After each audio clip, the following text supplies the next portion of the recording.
Francis മാർപ്പാപ്പയുടെ വിയോഗത്തിൽ വേദനയോടെ ലോകം. നിത്യതയിലേക്ക് മടങ്ങിയ പാപ്പയ്ക്കായി പ്രത്യേക പ്രാർത്ഥനകളുമായി വിശ്വാസികൾ. ഫ്രാൻസിസ് മാർപ്പാപ്പയുടെ മരണകാരണം ഹൃദയസ്തംഭനവും പക്ഷാഘാതവും എന്ന് വത്തിക്കാൻ അറിയിച്ചു. ഭൗതിക ശരീരം ഇന്ന് വത്തിക്കാനിലെ കാസ സാന്റാ മാർത്തയിലെത്തിക്കും.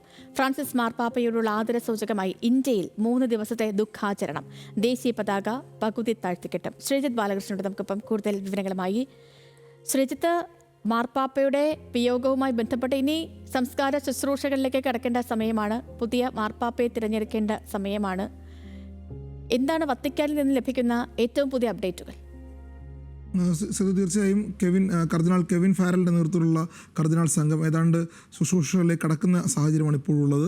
ഏറ്റവും പ്രധാനം, കഴിഞ്ഞ ദിവസങ്ങളിൽ അദ്ദേഹത്തിൻ്റെ മരണകാരണം എന്താണ് എന്നുള്ള ഒരു സ്ഥിരീകരണം വത്തിക്കാൻ തന്നെ പുറത്തുവിട്ടിരിക്കുന്നു. അത് ഹൃദയസ്തംഭനവും പക്ഷാഘാതവുമാണെന്നുള്ള കാര്യമാണ്. അക്കാര്യം സ്ഥിരീകരിച്ചു കഴിഞ്ഞു. അതോടൊപ്പം തന്നെ ഇനി നമുക്കറിയാനുള്ളതും അല്ലെങ്കിൽ ലോകത്തിന് അറിയേണ്ടതുമായ കാര്യങ്ങൾ അദ്ദേഹത്തിൻ്റെ ശുശ്രൂഷ ചടങ്ങുകളും സംസ്കാര ചടങ്ങുകളും എങ്ങനെയായിരിക്കും എന്നുള്ളതാണ്. ഈ സംസ്കാര ചടങ്ങുകൾ സംബന്ധിച്ച് അദ്ദേഹം തന്നെ ഫ്രാൻസിസ് മാർപ്പാപ്പ തന്നെ ഒരു നിർദ്ദേശം നേരത്തെ തന്നെ നൽകിയിരുന്നു. അത് കുടുംബാംഗങ്ങൾക്കും വത്തിക്കാനും നൽകിയിരുന്നു. അതുപ്രകാരം ഏറ്റവും ലളിതമായ ചടങ്ങുകളായിരിക്കണം എന്ന് തന്നെയാണ് അദ്ദേഹത്തിൻ്റെ നിർദ്ദേശം. ആ നിർദ്ദേശം പാലിച്ചുകൊണ്ടായിരിക്കും കർദിനാൾമാരുടെ സംഘം മറ്റ് തീരുമാനങ്ങളിലേക്ക് പോവുക എന്നാണ് ഇപ്പോൾ മനസ്സിലാക്കുന്നത്. ആ നിർദ്ദേശങ്ങൾ ഇങ്ങനെയൊക്കെയാണ്. അദ്ദേഹത്തിൻ്റെ ശവകുടീരവുമായി ബന്ധപ്പെട്ട് സംസ്കാര ചടങ്ങുകളുമായി ബന്ധപ്പെട്ട് വലിയ അലങ്കാരങ്ങൾ, ആർഭാടങ്ങൾ ഒന്നും തന്നെ പാടില്ല. ലളിതമായ ചടങ്ങുകളായിരിക്കണം ഈ സംസ്കാരവും.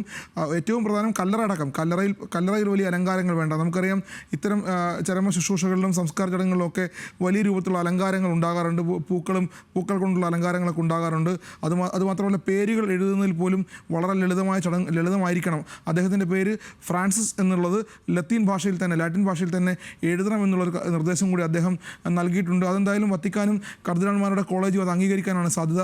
ആ ഒരു തീരുമാനത്തിലേക്കാണ് ഇപ്പോൾ പോകുന്നത്. കർദിനാൾമാരുടെ കോളേജും സംഘവുമാണ് ഇപ്പോൾ ഇനി വരാൻ പോകുന്ന ചടങ്ങുകൾ, ചരമ ശുശ്രൂഷകൾ, സംസ്കാര ചടങ്ങുകൾ, അതിലൊക്കെ തീരുമാനമെടുക്കുക. അതിൻ്റെ അന്തിമ തീരുമാനത്തിലേക്ക് എത്തുക കർദിനാൾമാരുടെ സംഘമാണ്, കർദിനാൾമാരുടെ കോളേജാണ്. വത്തിക്കാനിൽ കർദിനാൾമാരുടെ സംഘം യോഗം ചേരുകയാണ്.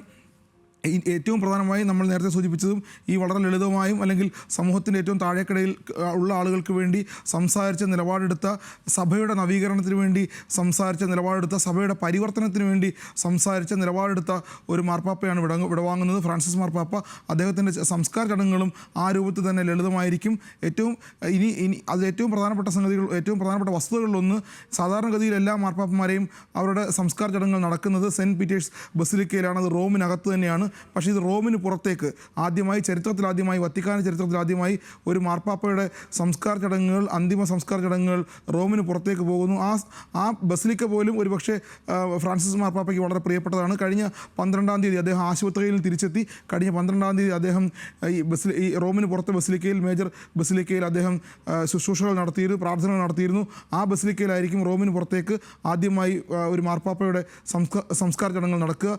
അതിൽ പോലും ഇദ്ദേഹം ഒരു താല്പര്യം കാണിച്ചിരുന്നു. കാരണം അത്രയും ലളിതമായി സെൻറ്റ് പീറ്റേഴ്സ് ബസിലിക്ക പോലെ വലിയൊരു ചത്തുരത്തിൽ, വലിയൊരു സമുച്ചയത്തിൽ അല്ലെങ്കിൽ വലിയൊരു പള്ളിയിൽ എൻ്റെ സംസ്കാര ചടങ്ങുകൾ വേണ്ട എന്ന് അദ്ദേഹം തീരുമാനിച്ചിരുന്നു. കല്ലറയിൽ പേര് ഫ്രാൻസിസ് എന്ന് മാത്രം മതി, അത് ലത്തീൻ ഭാഷയിൽ തന്നെ മതി, വലിയ രൂപത്തിലുള്ള അലങ്കാരങ്ങൾ വേണ്ട, ആർഭാടങ്ങൾ വേണ്ട എന്നുകൂടി അദ്ദേഹം പറഞ്ഞു വെച്ചിരുന്നു. അത് കുടുംബത്തിനും ആ നിർദ്ദേശം നൽകിയിരുന്നു. അതുമാത്രമല്ല, അദ്ദേഹത്തിന് സംസ്കാര ചടങ്ങുകൾക്ക് ആവശ്യമായ പണം അദ്ദേഹം നൽകിയിരുന്നു എന്നുകൂടിയാണ് ഇപ്പോൾ വത്തിക്കാൻ പുറത്തുവിടുന്ന വലിയ വിവരങ്ങളിലൊന്ന്. അതുമാത്രമല്ല, ഇനി ഇന്ത്യയിൽ നിന്ന് പോകാനുള്ള സംഘത്തെക്കുറിച്ചുള്ള വിവരങ്ങൾ വന്നുകൊണ്ടിരിക്കുന്നുള്ളൂ. സാധാരണഗതിയിൽ മുൻ വർഷങ്ങളിൽ വൈസ് പ്രസിഡന്റ്, ഉപരാഷ്ട്രപതിയുടെ നേതൃത്വത്തിലുള്ള സംഘമാണ് വത്തിക്കാനിലേക്ക് എന്ത് പരിപാടികളുണ്ടെങ്കിലും വത്തിക്കാനിലേക്ക് പോയിക്കൊണ്ടിരുന്നത്.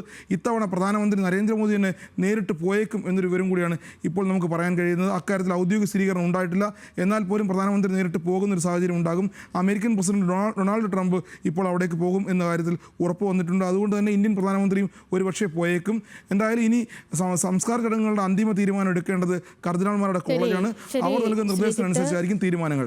വത്തിക്കാനിൽ നിന്നുള്ള ഏറ്റവും പുതിയ അപ്ഡേറ്റുകൾ നൽകുകയായിരുന്നു ശ്രീജിത്ത് ബാലകൃഷ്ണൻ. പോപ്പ് ഫ്രാൻസിസിന്റെ ഇനി സംസ്കാരവും മറ്റ് ചടങ്ങുകളുമായിട്ടൊക്കെ ബന്ധപ്പെട്ടുള്ളത്.